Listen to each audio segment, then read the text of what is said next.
Yeah, everyone, this is Thermite, and this is Dragon Ball Multiverse, starting off with Chapter 21. So, fair warning before I begin, this video is just gonna end, like, at some point, when I get interrupted, when I can't record anymore, it's just going to stop, like, at the end of a chapter. Like, I'm going to try and do as much as I can until I get interrupted. Also, the Dragon Ball Multiverse Android app to read on your phone.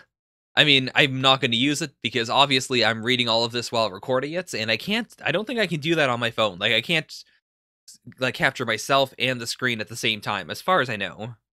But that's cool, though. Like, I'm glad that Multiverse is doing well enough as a fan project so that they can, like, they can put out an app and expect people to use it and to enjoy it. Like, I'm happy for them. So we finished halfway through the special for Universe 3. I imagine this is going to be, like, the Saiyans rising up. Oh no, oh no! Oh boy, did I read this chapter already? I feel like I might have, but then again, like, it's been a running gag that every time we see, like, the past of a Saiyan planet, like, anytime we see the past of the Saiyans for each universe, we have to see Broly. Like, it's been a constant. But well, we'll see. Oh, terrible things are gonna happen.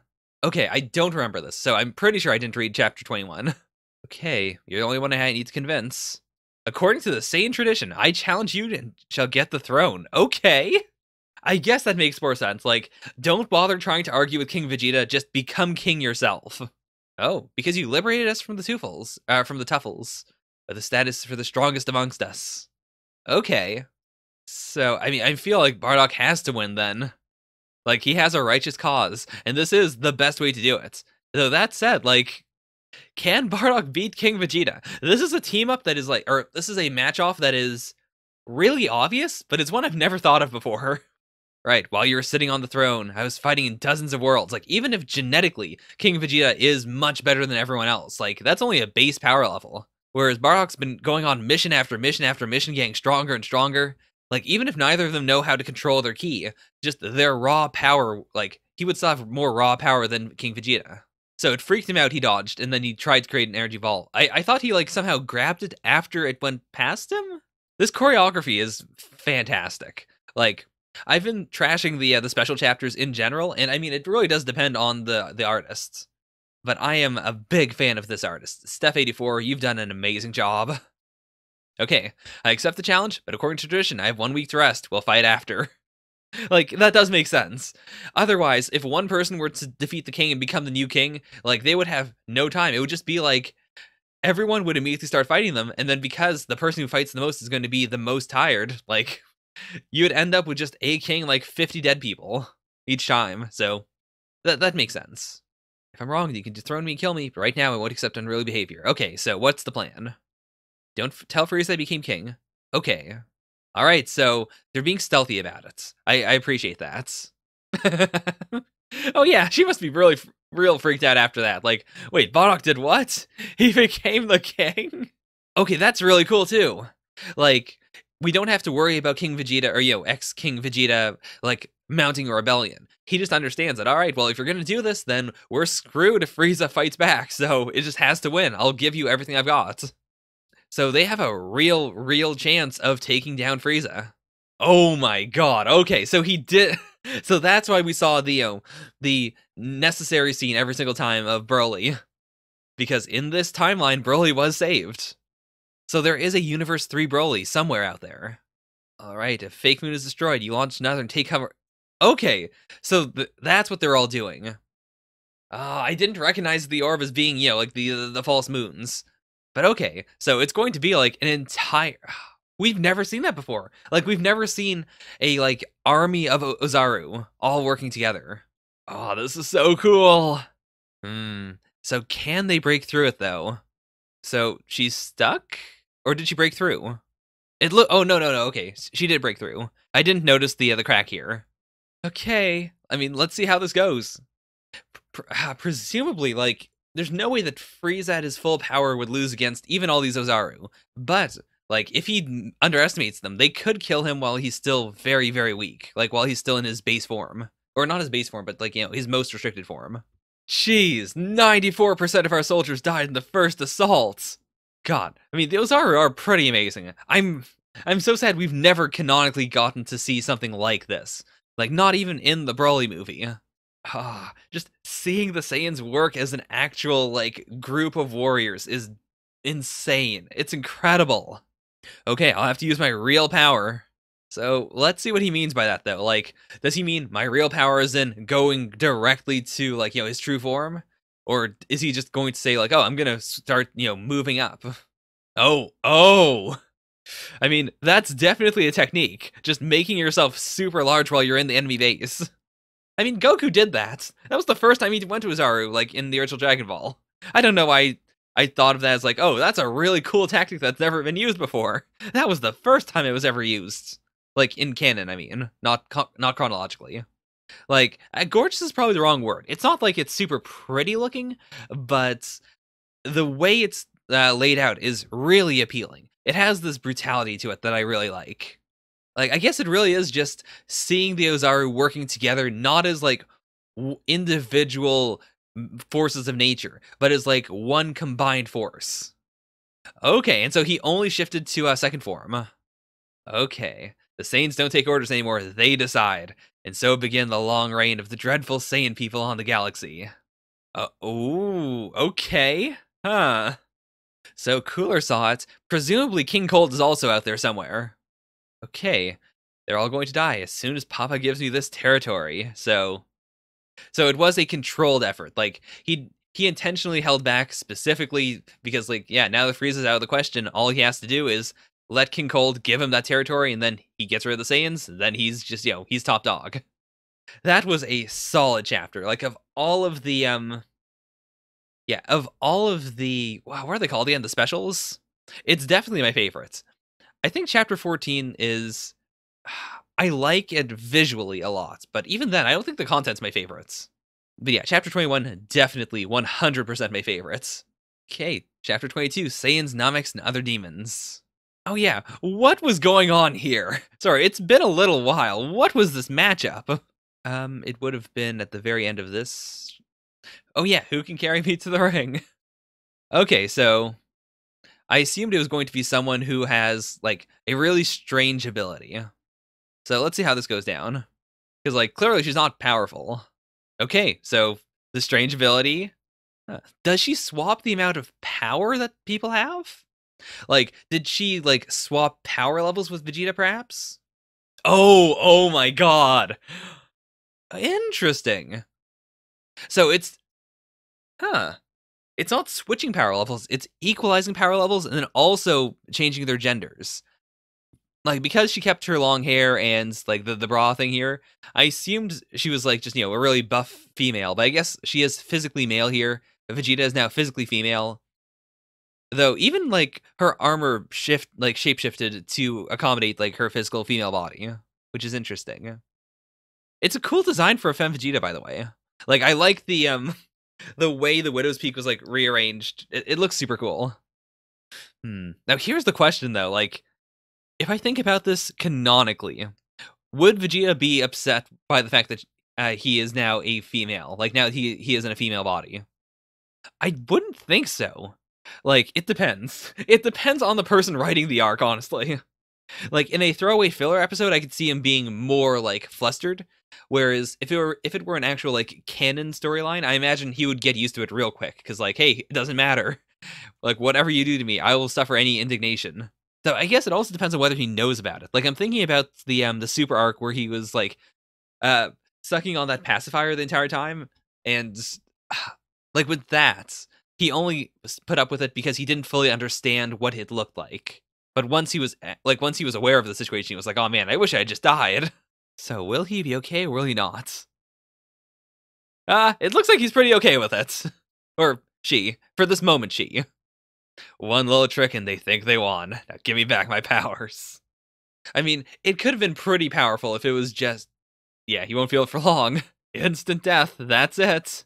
Vegeta for Universe 13 wins. But yeah, it's interesting enough. I guess because of the canon and multiverse. Like, because we know that his mom was a powerful female figure. I guess he wouldn't really be that bothered by it. Like, sure, I'm a girl, but whatever. Like, girls can be powerful. Whereas when I think of the canon Vegeta of Super, like, because we've never really thought about there being a powerful female figure in his life apart from Bulma, I've always considered it as just like, oh, well, he probably, like, it's not like he looks down on women, but just like, I wouldn't have thought that he would have been that into being a female. Like, he wouldn't have taken it as easily. He probably would have had a flustered moment in canon. Dad, you'd make a pretty mother. Oh boy, it's Gast from Universe 7. Oh boy, the all Namekians in one Namek. This is all I've ever wanted. Okay, and we are seeing Cell Jr. from Universe 17. Do they not have different names, or is there just like one Cell Jr.? I mean, how is this going to go down? Like, will the Cell Juniors have different gimmicks, perhaps? Because when we saw them, like, in the Cell arc, they were all basically clones of one another. But I imagine they probably could have, like, individual different abilities, depending on what Cell wants to, like, program into their genetics. Okay. You no longer feel the others, the others don't feel us. Okay. Okay, so he's just making another one. I was wondering for a moment, like, is he going to do basically what he did to, to become powerful after Goku destroyed him? Like, is it just like, shred him apart, make it reform, and when it reforms, it's going to be stronger? But no, he's just making another one. That confuses me, though. Like, why even have a different one, then? Like, why not just create one from the very start that has the most power possible? Though I guess he can switch them out. Like, I assume he probably could eat them, and then, like, regain that power, and then create a weaker one later, depending on how his matchups go. Oh, you noticed? Interesting. So there is like some specific feel to it. Like Gogeta was able to tell, Kai was able to tell. It seems like Gohan's still figuring it out. What is this? Like, what is this expression supposed to convey? Is he like, no, I told you to go easy on him or something? Like, don't show how incredibly powerful you are, or is it something else? Oh, Cell Jr. is disqualified for attacking before the match began. Okay. When I'm imagining his voice in my mind, I can only think of, like, a really, really deep Piccolo. Because he's larger and therefore more Piccolo-y. Okay, let's see how this goes. It seems like he's definitely more of a match than I expected. I mean, because he's all the Nameks combined, I imagined he'd be incredibly powerful, but based on that initial sucker punch from Cell Jr., I figured, like, oh, maybe he's not that strong. Oh. Okay, so that's why he would have been holding it back. Like, this Cell Jr. is more powerful than the perfect Cell from the end of the Cell arc. So, like, this, by definition, shows that, yes, Cell is almost certainly way stronger than you thought he was. Like, from his previous match, where he was almost clearly 100% holding back. Or not almost, he was. It was confirmed, he was 100% holding back. Is that an I-beam? Wait, what? Is that a Namekian move? Oh, right. I'm so used to the dub where, like, I love the dub explanation of Cell literally revived from one single cell. Whereas, like, in the manga, they made it more clear that there is actually, like, a main core for Cell and the Cell Juniors. Or actually, do the Cell Juniors have cores? I thought they were just, like, I didn't think they... Do they? I genuinely don't remember. I'm gonna have to reread the Cell arc, then. Because I don't remember. I thought they didn't work the same way that Cell did, even though they are literally Cell Juniors. I thought there was something more to them. Like, I thought they were defeated way more easily without having to destroy the brains. You know, that would actually be a really cool metagame thing to do. Like, over the course of the tournament, make incredibly powerful Cell Juniors, and then, like, once the tournament's over, they all get revived. They have way more power than they should. At that point, you go back to your universe and rule it some more. I guess that's the main problem, though. Like, this Cell took over his own universe, so he doesn't really need more powerful Cell Juniors. That's not a plan that works. Or it's not a plan that makes any sense. Wait, what? Okay, Beelzebub of Universe 2 against the Great Demon King Piccolo of Universe 3. What? So, Demon King Piccolo from Universe 3. Okay. Is this... Oh, what is this character's name? He's not from Sandland, is he? Is he the demon kid from Sandlands? Because I remember reading some of Sandland, but I don't remember it very clearly. Okay, it was Beelzebub, okay. I really do need, like, I've read the first couple of chapters, I think, like, at my library, but I haven't touched it in the longest time. I know it is on viz.com, I believe, right? Like, it's part of their, like, list of things you can read once you've gotten a Shonen Jump subscription, I think. So I might check it out. I might record myself reading it, actually. There's no reason not to. I actually don't remember him ever fighting in, like, the 1 or 2 chapters I remember reading. So I'm curious to see how he'll fight then. For example, I was given chocolates I didn't even share with my friends. In addition, I ate them just before dinner time. True evil. Me, I killed millions of people. Yeah, King Piccolo is kind of on another level. Like, of evil. Again, I don't know how their powers quite match up. I mean, he is a force to be reckoned with. I am glad that, like, in most other matchups, Demon King Piccolo is very, very low tier. I'm glad we're having a fight where we can see him be genuinely scary. It's okay, you're still great, and you're a super demon. It's really evil to snack between meals. There's no real way for Demon King Piccolo to, like, to take on the really, really strong tiers, but I kind of want him to. Like, I don't know how he would be able to pull it off, though. Oh, by the way, Damage3245 is filling this out for me, which is nice because I'm terrible when it comes to filling things out. Oh man, now I can finally do predictions for, like, everything. That's actually really nice. That's also nice, like, it's a full 12-hour break, so presumably in between rounds we'll have, like, enough time for everyone to recover and, I guess, recuperate. I hope we do, like, continue on a sort of, not main plot, but, like, a non-tournament plot in this time as well. Like, as much as I'm okay with the tournament, the fact that the series has hinted that we're not just doing the tournament is exciting. Like, if we're going to do more, then I want to see more. God, the amount of food they have to create for, like, an entire multiverse of Dragon Ball characters is insane. Oh my god. This is such an insane spread. I love it. DB Multiverse is also a result of the crazy work of 80 people around the world. Thanks to them all. Yeah, I can... My gosh. Big props. Big props to anyone who works on this. Or everyone who's worked on any part of it. Even, you know, the person who developed the app, for instance. Like, my gosh. This is an insane production so far. Okay, so they're going to pull off a full heist to get the Dragon Balls. Which makes sense. Like, why like, even if you win, you just get the Dragon Balls. Like, you just get wishes. But they have a ton of Dragon Balls just to make enough wishes to revive everyone. So, like, there's no reason not to just cut right to the chase. Also, oh my god, it's Mary Sue! How could I have not noticed her? Oh my god. Okay, Chapter 23, Universe 7, The Last Namek. This is a chapter I've been waiting a long time for. I need to know why. Why did they all fuse together? Dragon Ball Super did something very similar, where we had 2 Namekians in Universe 6? Yes, Universe 6. That were just all the Namekians who had fused together for this one last-ditch effort. Like, they can't unfuse, they're doing this because they need to save their universe. So, but, like, the Tournament of Power in Dragon Ball Super was itself its own impetus for, you know, for annihilation. So what could be so scary in Universe 7 that all the Namekians would have had to fuse together? Also, why is no one else here from Universe 7? Okay. This is a really interesting art style. Like, these shots of Boma especially feel very, like, not incredibly Toriyama-esque, but very Toriyama-esque. Like, not so much that I would, like, think, oh, it's definitely Toriyama's work, but it's close enough that I would think, like, yeah, that's very close.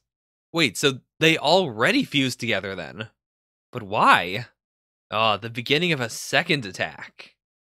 Okay, so is the divergence point when like, yeah, because we know that prior to this happening, like prior to the Z Fighters actually making it to Namek, like the Frieza Force had already shown up, they were already terrorizing Namek. Are we saying then that in this universe their immediate response was to all fuse together and then to, like, potentially even kill Frieza? Okay, I mean, they're not lying, so if he reads their minds, it should, like, all come to light. It's like before, they're carrying out the genocide campaign.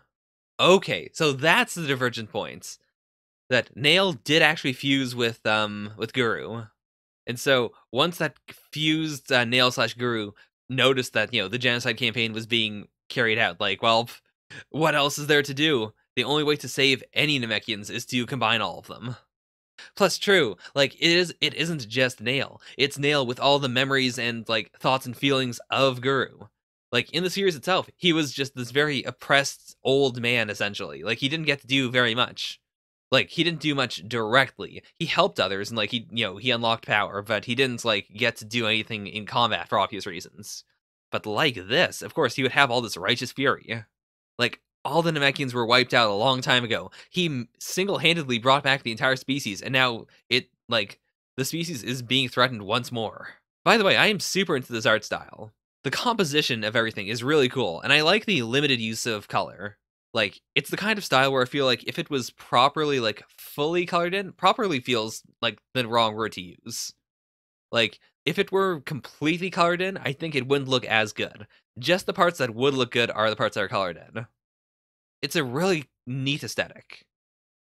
Like, I'm a big fan of aesthetics that are just, like, black, white, and one other color, but I think this is interesting in its own rights. That, like, it's not limited to one extra color, but color is only used when it would look good. If it would mess up a character design, then the character is just not colored in. Right in the face. Like, Frieza's multiple levels have really been screwing him over in alternate universes. Like, I don't think he's gonna make it to his final form. I really don't think so. I mean, never mind, he's doing pretty well. Oh, maybe it's a break in the fights. Maybe Frieza will continue to wander around, and then because he realizes, like, oh, I'm severely hurt, that's why he fuses with everyone else. Like, with the last of his strength, he starts jumping around and, like, absorbing entire villages. Right, we all prefer living in one soul Namek than dying one by one. Like, it is a beautiful idea. Like, even if they aren't literally still alive, like, even if what's inside of them is more like, thoughts and feelings as opposed to being like an actual other person, it's still a form of life. It is beautiful in its own way. I'm curious as to how it works though. Like, when a Namekian that is fused with a bunch of others decides to spawn some children, can it choose to try and spawn like Namekians like the ones that were absorbed into it? Like, is that a possibility? Is it just like making clones that look kind of like that person, but that person's mind is still within you? Like, I imagine that could be pretty disturbing in its own way. Like, I'm thinking so much about the two Namekians from Dragon Ball Super now. Like, now, like, once they go back to Namek and everything is fine, could they, like, just spawn more Namekians until they've repopulated the entire planet? Or is it just a one-way street? Like, would it take so long that they may as well not do it? Okay, as long as there's life, Namek is not destroyed. I mean, obviously he's not going to kill Frieza, because we already saw the flash forward. Or the flashback. Or yeah, no, it is a flash forward. Like, he'll destroy everyone else except for Frieza. Frieza will still stay alive. And then I guess they'll have to team up with him to kill Frieza. Oh, that is a really cool page. Oh my god. Like, my gosh. Wow. I really like this art style. Like, the faces are a bit wonky at times, but even then, I don't think that they're badly drawn. I think it's just like, I'm so used to a certain style that it feels weird to see them in this style. But, like, it is a consistent style in its own regard. Oh. Okay, so Frieza did escalate up to his final form. Like, not, like, full power, but at least final form. Okay, what is this? Is this the Avatar state? Okay, so, like, he froze Frieza in place and then executed him. Okay. But right. Yeah, it's the problem that Piccolo had. Like, if Dragon what was it again? If Dragon Cast Namekians fuse into a warrior class Namekian, then they're just a one warrior class Namekian. Like, that warrior class Namekian doesn't have the powers of the dragon. The dragon. Was it class or was it cast or castes? I don't remember. Okay, I cannot make Dragon Balls, and I cannot have children. I am the last of the Nameks. Oof, that's rough. I guess then in Multiverse, like, in addition to having the Dragon Clan and the Warrior Clan, there were clans, that was it. Like, there must be a third clan that is like what Guru was, like, the kind of Namekian that can have children. Or I guess that might just be the Dragon Clan. Like, was Demon King Piccolo of the Dragon Clan? Because he could spawn children. So I guess they did just go back to Earth after this and say, like, well, that's it. We're done. Also, I guess Frieza is dead. What in the world? Also, for what purpose? Like, nothing here explained why he decided to call himself Gast Karlok. Okay, all I'm getting is, like, stuff from Dragon Ball Multiverse, so I don't want to look at that. I was just checking to see if it was like a reference or something. If it is, let me know. Because it feels like a real weird jump. There's a lot of series that'll do something like that, especially like I'm used to it from like Marvel and DC Comics, where like you'll get a backstory where someone will jump to a certain answer just because like that is the canonical answer, but the writer didn't really think it through, so they're like, well, that's the reason, but there's no real logic behind it. But I want to know if there is actually logic behind this. Okay, you should know how to drive it. Do you come with me, or shall I kill you now?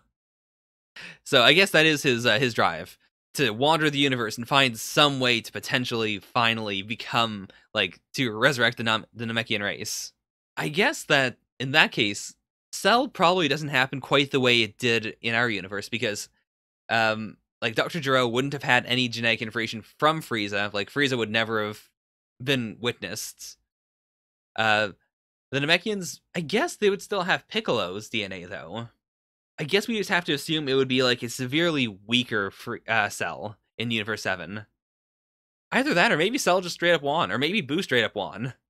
Like maybe the only person they could get for the tournament was Gast, because that's like no one else was still alive.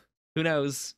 So I'm predicting this is going to be literally like a very chill chapter where we get to see all the different universes' sleeping arrangements, and then we'll like transition into the plot that the Frieza family has. God, this must feel so weird.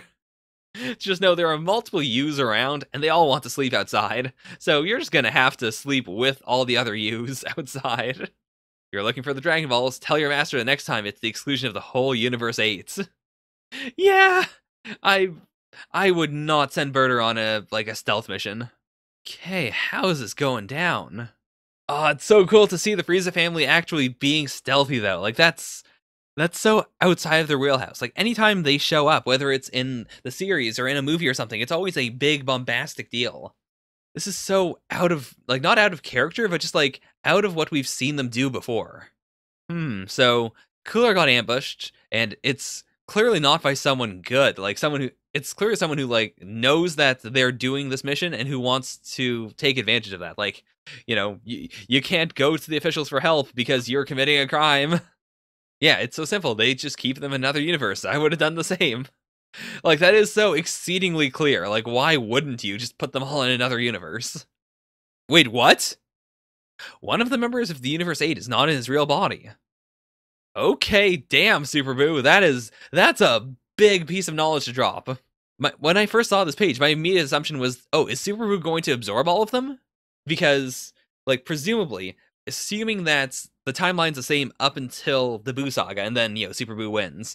In that case, he would have never had a chance to absorb anyone from the Frost Demons. Okay. So it's a Gohan. I assume it's Universe 18 Gohan just because they haven't done a whole lot with Universe 16 that doesn't involve Gogeta specifically, which makes sense. Like, it'd be too confusing otherwise. But it's a Gohan at the very least, meeting up with which universe was this? Like of the Saiyan universes, I mean the really low tier one already dropped out, so yeah, okay, I know which one this is now. Like it's the one that has the evil Kakarots that is like kind of competence. Oh my gosh. Okay, these perspective shots are amazing. Did we ever get perspective shots like from Gohan's perspective in the original Dragon Ball, like the original Saiyan saga? I don't think so. Oh my god. Especially Nappa here. Like, Nappa tends to be kind of slept on when it comes to the early Saiyans, but he's always been one of my favorites. And this shot makes him look so terrifying. Oh my god. And this shot with the Namekian Dragon Ball here. Like, it's so large compared to Gohan. Like, Dragon Ball has a way of drawing small characters just because of the wide variety in character designs. Whenever I see a small character like, 4-year-old Gohan, I usually think of it as just like, oh, yeah, that's funny or that's cute. I never really think about it from a realistic, like, in-universe perspective of, like, Krillin lives in a big, big world and he's a small guy. But, like, these 3 shots specifically have really played that up. They also look just really solid. Like, Gogeta Jr. in general is a good artist. I've been enjoying his work, but these look really, really, like, not exactly like something from the manga itself, but it really close. Like, I can't get over it. I can't get over how good it looks. It's so evocative. I guess it's less of the art and more of just the art direction that is really, really solid there. I love this perspective too, like, that he's still scared of them, but he understands logically he is stronger than all of them. But then what does he get out of this? I guess Goten and Trunks kind of had that whole talk about, hey, we could finally meet our grandfather. Like, maybe Gohan just wants to talk to, like, the unchanged version of his dad. Like, the non-amnesiac, like, what his dad could have become. Like, is there something inherently good in him, or was it just being bonked on the head?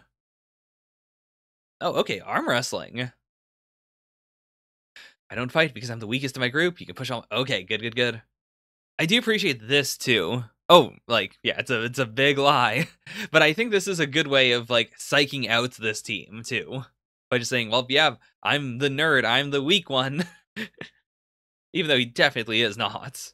My power isn't natural, it's magical. The elements to repeat this magic are available here in this arena. So he's essentially, like, whether Elder Kai would be okay with this is another matter, but he's offering the ability to, like, have them go mystic. I'm still not sure why. Like, for what purpose? Is it just to give Pan some confidence, perhaps? Like, the terms make sense. Like, this is actually, it's a very Goku thing to do, but smarter, which is, like, that fits Gohan a lot. Like, it's like, I wouldn't even say it's like the Cell games or anything, but, like, it's a similar motive of, I know this person's real strong. I know my child is really strong as well, but he/she just really needs something to, to give them confidence, something to push them to their limits.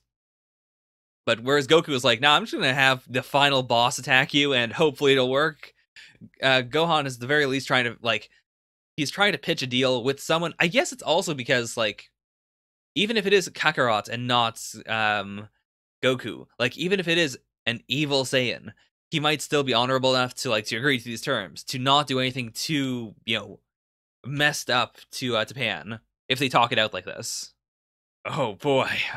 The only good thing you've ever done is hitting your head to change yourself forever and become the man my father is. Oh boy. Yeah, they are hopelessly outmatched. I gotta say, that is extremely cathartic. Like, after those two scenes of seeing how scared he was of Raditz and of Nappa back in the day, just being able to take them both out with one hand. Man, yeah, the Bojack force is real trimmed down. Like, I guess they're just kind of there to fill slots, because, like, I can't really imagine Bojack doing much more. Like, even, I guess if Multiverse gives him, like, a new final form, like, even above the one he had before, maybe. But for the most part, he's pretty outmatched, and in a story sense, it wouldn't be too interesting. It's like to have him continue on beyond this point. Because, like, that's the thing. Like, Universe 19, for instance, is pretty, like, they're pretty outmatched already, but I would keep on rooting for them because, like, from a story perspective, it'd be really cool to see what they can do. Like, they clearly have a lot of untapped potential. So, like, I'll definitely, like, when I do the rankings, I'll definitely have someone from Universe 19 go ahead. Whereas with Bojack, like, there's not much else I want from him, really. Like, I don't even want there to be, like, revenge. Yeah, the alarms rang all night. Of course, no one was detected. So, I'm glad at the very least, like, the Frieza universe is not going to be kicked out. Like, they weren't caught. But I assume they didn't also, like, they also didn't really get anything of value? I mean, we could see that they got something of value, but I don't know what it would be. Like, it can't be the Dragon Balls, because that's already, like, that's Endgame. So, what else could it be then? Okay, I see. Yeah, Captain Ginyu is not dead. He hides among my men, but in which body is he now? So that's what they meant. I was thinking of it more as like a cross-universe plot, but this makes a lot of sense in its own way. Like, if Ginyu has been slowly biding his time, I mean, theoretically too, he doesn't even have to be in the body of someone who was there when he was executed. It could be anyone now. It could be King Cold, for all we know. Like, I think that'd be the best twist. Like, it would have to be, like, someone who is currently in the brackets. Because then we could have some cool stuff with him jumping into another body from another universe and not being noticed. There's a lot that could happen. Oh my god, Elder Kai. It also feels so weird to have Elder Kai there, because, like, obviously, he was just released from the Z-Sword. He looks, normal. But everyone else changed so much in this universe. Like, it feels so bizarre. Okay, Android 18's boycotting the tournament for some reason. For what purpose? Oh my gosh. Okay, that's a really cool 3 panels. Like, I will put on several tons, and then the quick note of, yes, there's just enough for her to, to smash into the ground, and then she immediately starts floating back up. All right, we're already at the second round. I was going to wait until I was done reading, but actually, I guess I should do it now if we're going to start the second round. All right, so this is not actually the brackets. Damage filled out most of it before.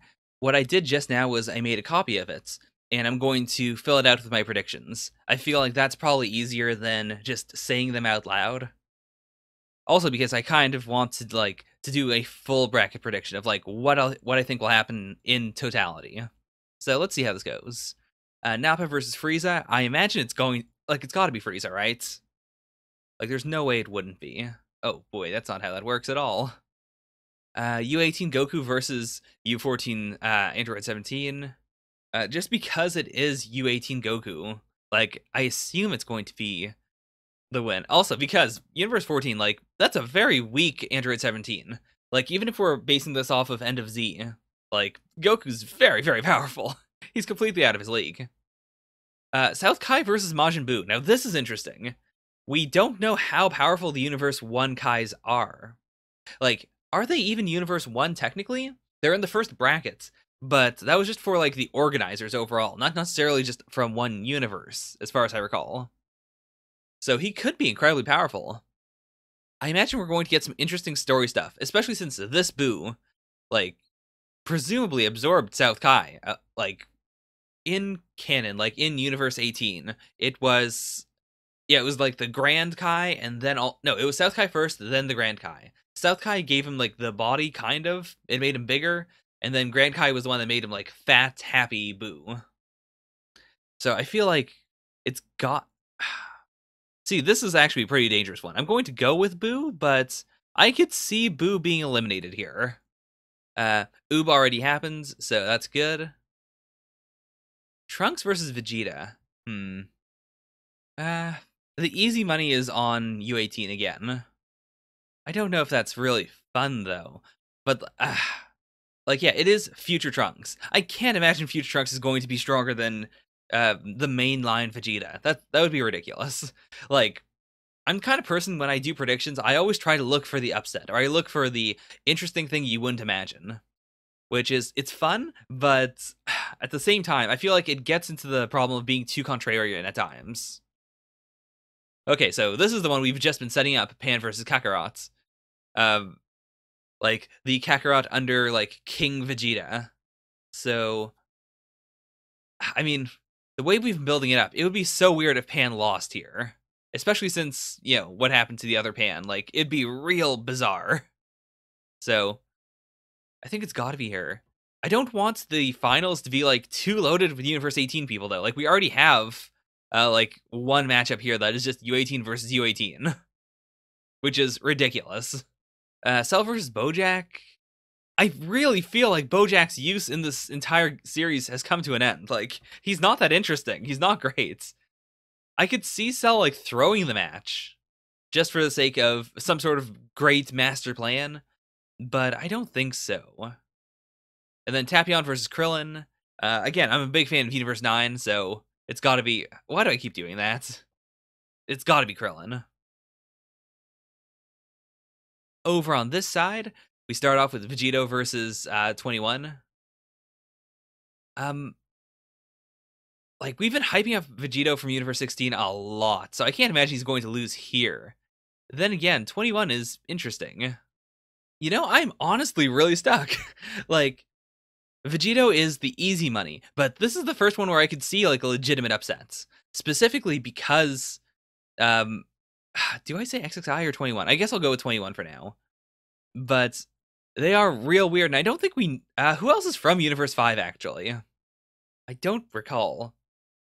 But, just being a new, strange character does not mean that you will win. So, I guess I'll go with Vegito. I don't have enough faith in 21 to give him the win. I want to, but I don't think it'll happen. Okay, Android 18 versus Arale. That's a... Honestly, I think Android 18's sitting this one out, right? So she might just be straight up disqualified. Like, she might just not fight at all. I could see that.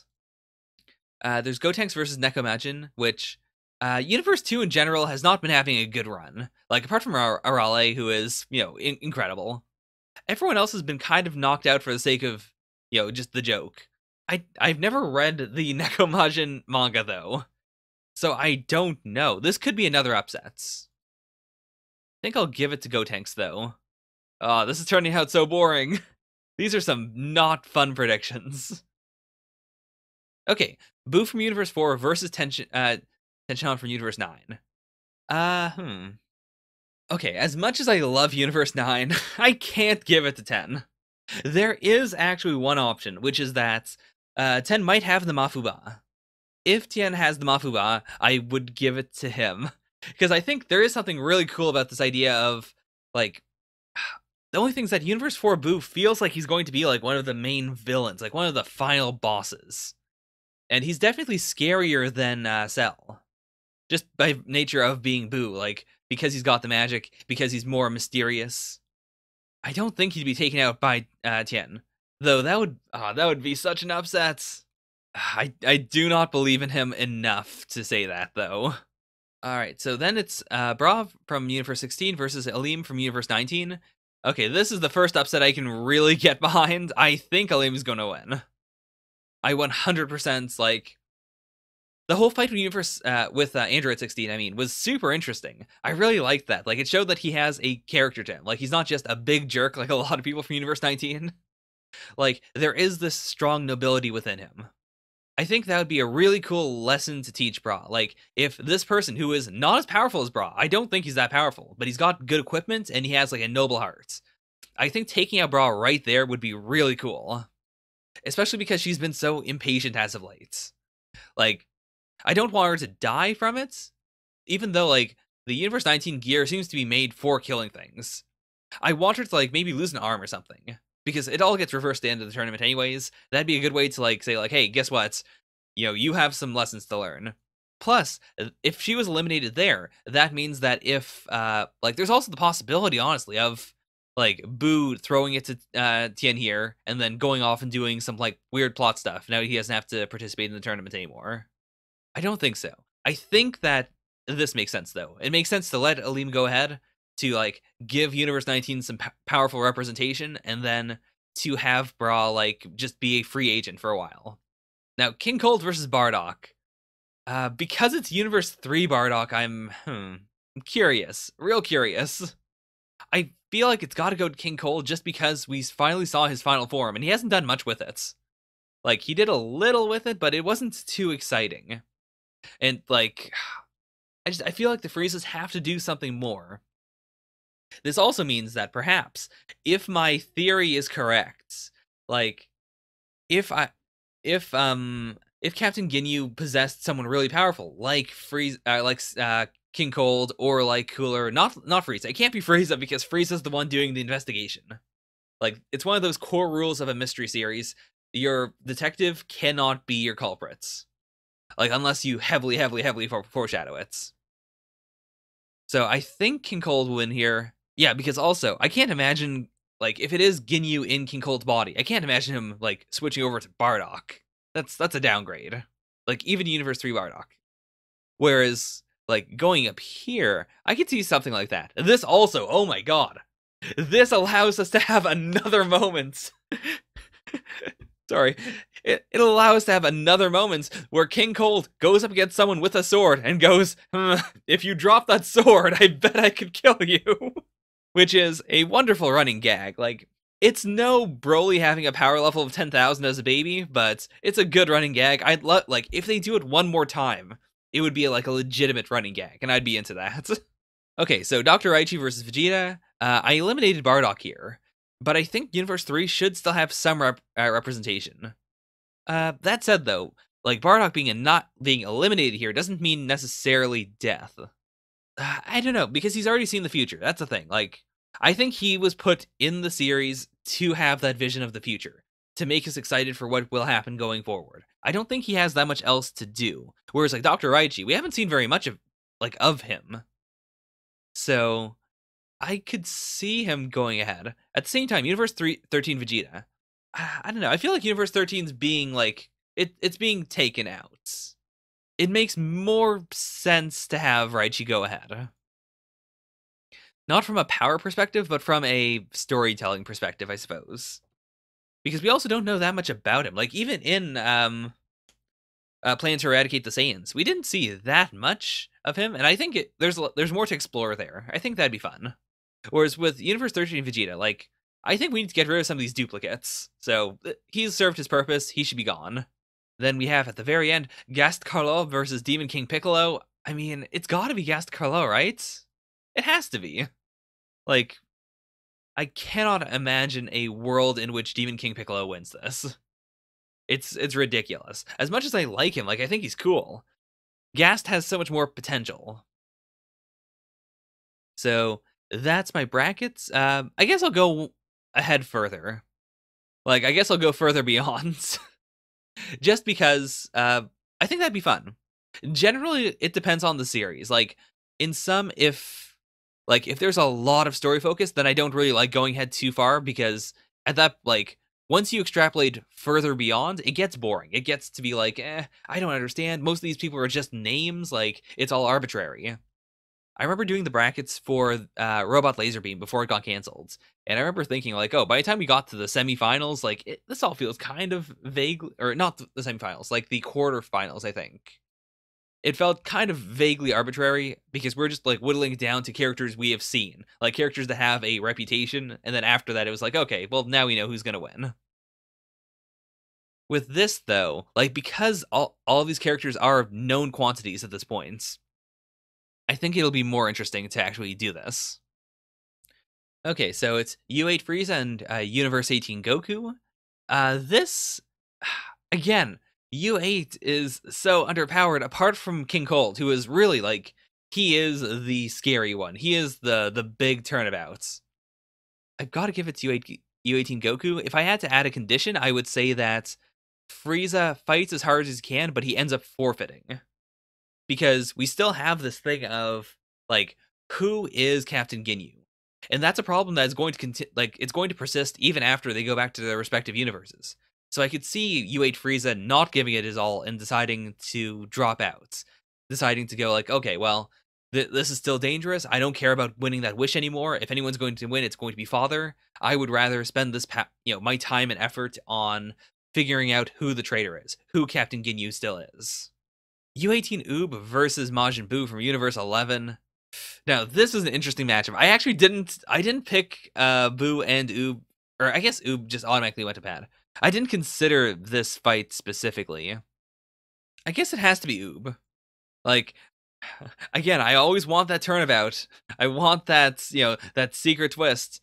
But I don't think a fat Buu has anything that could stop Oob.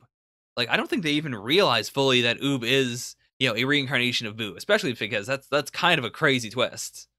So I feel like he's definitely going to beat Buu here. We might get something where, like, he gets a power-up out of it. Nah. I feel like it's going to be mostly a, like, that is the monster I once was, or that's the monster I was descended from in a weird way from another universe. Like, that could be me, but I'm going to rise above it. I think that's going to be the plot thread there with Oob. Over here, we finally have Vegeta versus Pan. This is not what Vegeta wanted. He wanted to fight Universe 13 Kakarot, but I do think this is going to be a better fight than anything else. Like, this is the big toss-up. Like, the big money's on Vegeta to win. And I don't like seeing Vegeta being scrapped too early on, so I'm going to give it to him. As fun as it would be to have Pan, like, rise above and defeat him, if I can add extra stipulation, I will say that this is where Universe 18 Pan becomes a Super Saiyan. Like, not even in this fight, or, yeah, not in the Kakarot versus Pan fight. I think she might, like, start to gain some confidence there, but I think Pan versus Vegeta is where she'll finally go Super Saiyan. Like, that'll be the thing she gets out of this. And then they'll fight to nearly a standstill, but Vegeta will come out ahead, and Pan will forfeit. Or, not forfeit, but, like, I don't think she'll be beaten so hard that she just has to be, like, She might actually.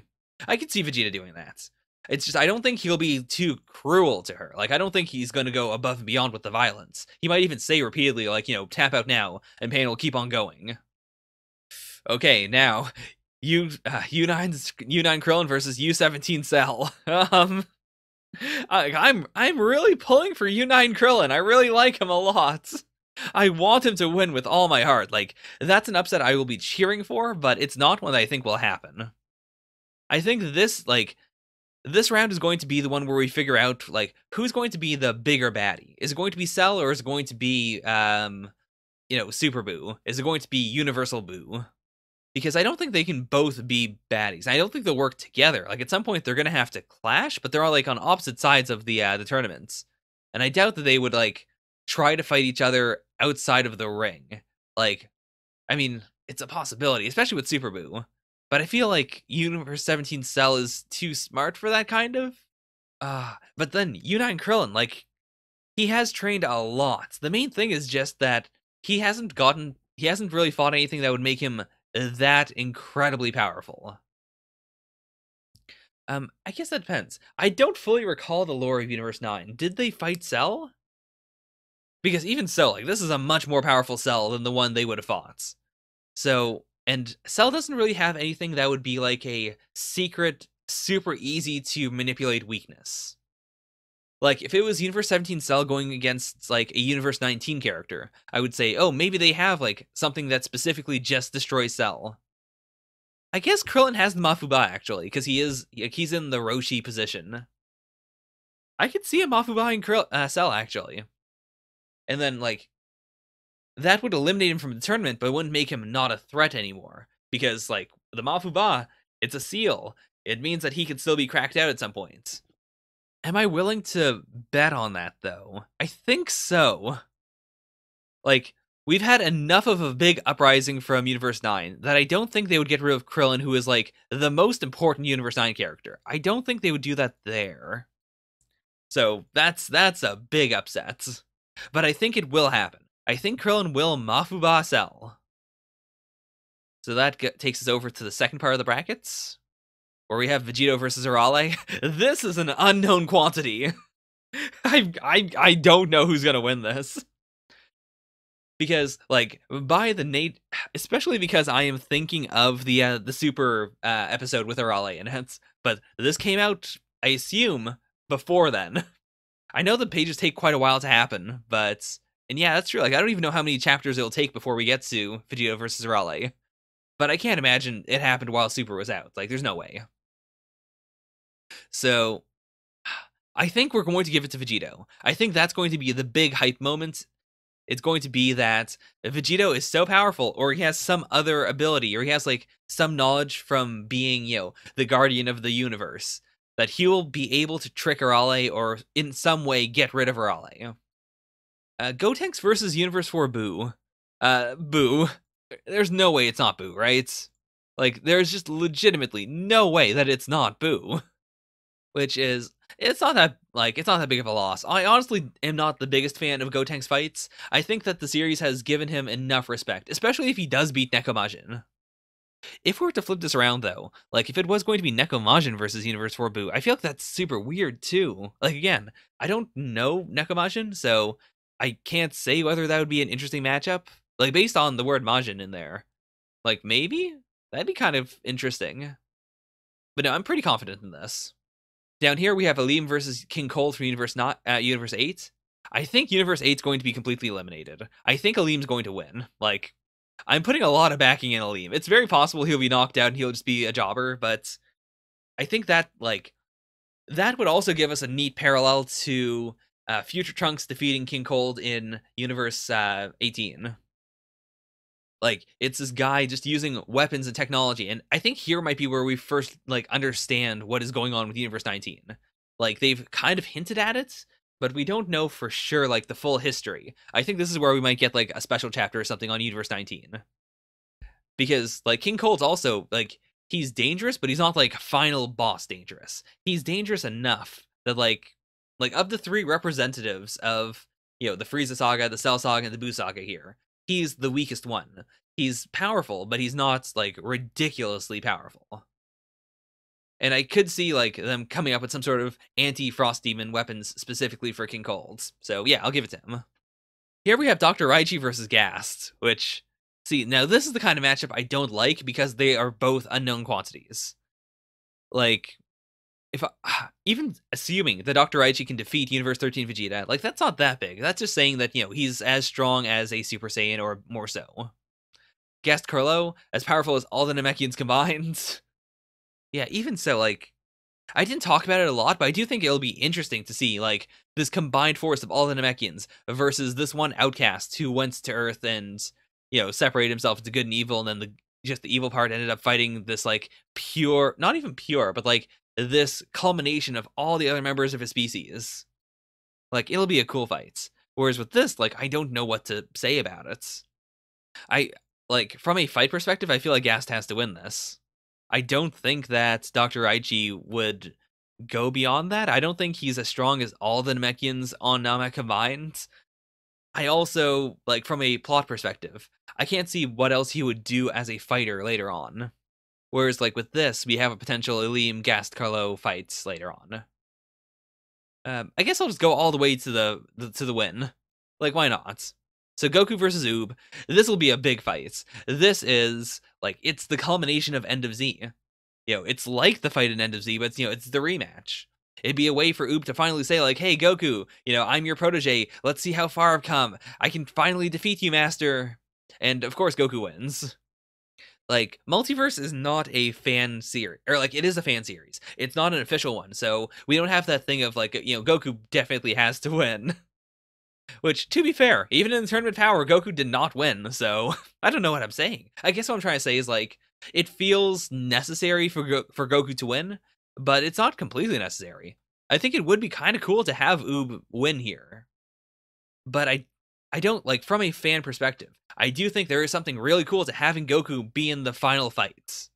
I do think this is going to be, I'm thinking a lot, actually, of my boyfriend. He recently finished reading the original Dragon Ball, and he really loved how the very end of the Demon King Piccolo arc is, it is Piccolo Jr., it is the Piccolo we know and love, fighting Goku in the tournament, and the fact that he wins is both the end of the tournament itself as well as, the salvation of the world. It's that combination of the plot is concluded by the tournaments being completed. They're both the same thing. The tournament isn't interrupted, and the tournament is still technically going on, even if it feels ridiculous that it's still going on, it is that entire time. I do feel because Dragon Ball Multiverse is, the whole premise of it, the very title of it is the Multiversal Tournament. I think because of that, even if we do have, a bunch of crazy other plot stuff happening in the backgrounds, I feel the final fight is going to be, the actual culmination of the series. It's going to be the final enemy versus Goku, and Goku will win. So yeah, there's no way that Goku loses here, even if it would be thematically fun. Here we have Vegeta versus Krillin. See, now this is, to metagame it a little bit, this could lead to either Goku versus Vegeta, which is always a classic, always fun. They could even hint that, Vegeta has a secret new power that could potentially beat Goku, that's always fun.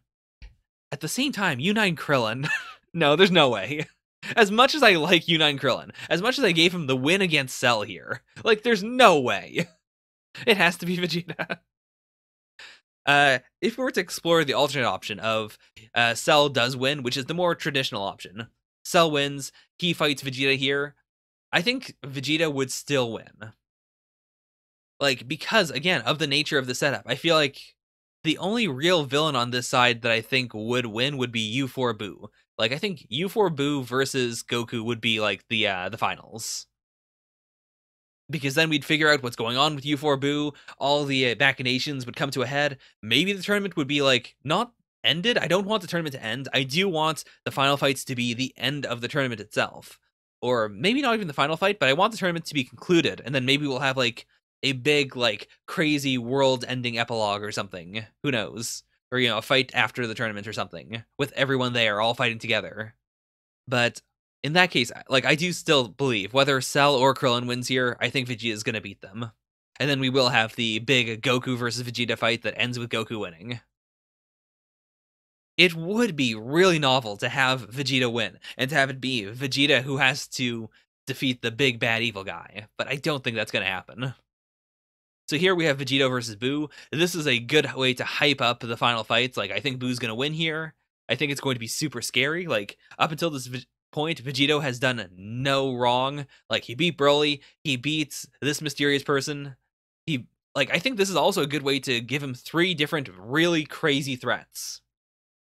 Like, you have the raw power, you have the mysterious power, and then here you have the gag power, showing that, yeah, he's even stronger than gag manga. Like, there is nothing that Vegito isn't more powerful than. And then we learn that, no, he's not as powerful as Boo. Like, that's a chilling moment. Down here, we have Aleem versus Gasts. I think then we could have, actually, like, this might just be favoritism. I'm gonna give it to Aleem again.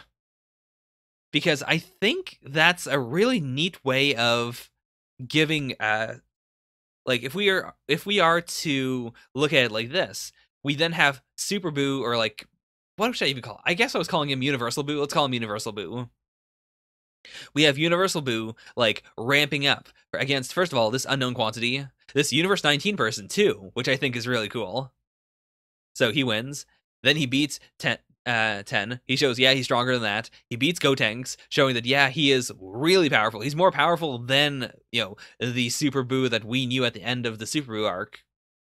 He beats Vegito. It is terrifying. What can stop him? And then we have someone from Universe 19, from the same universe, that he beat in his very first brackets.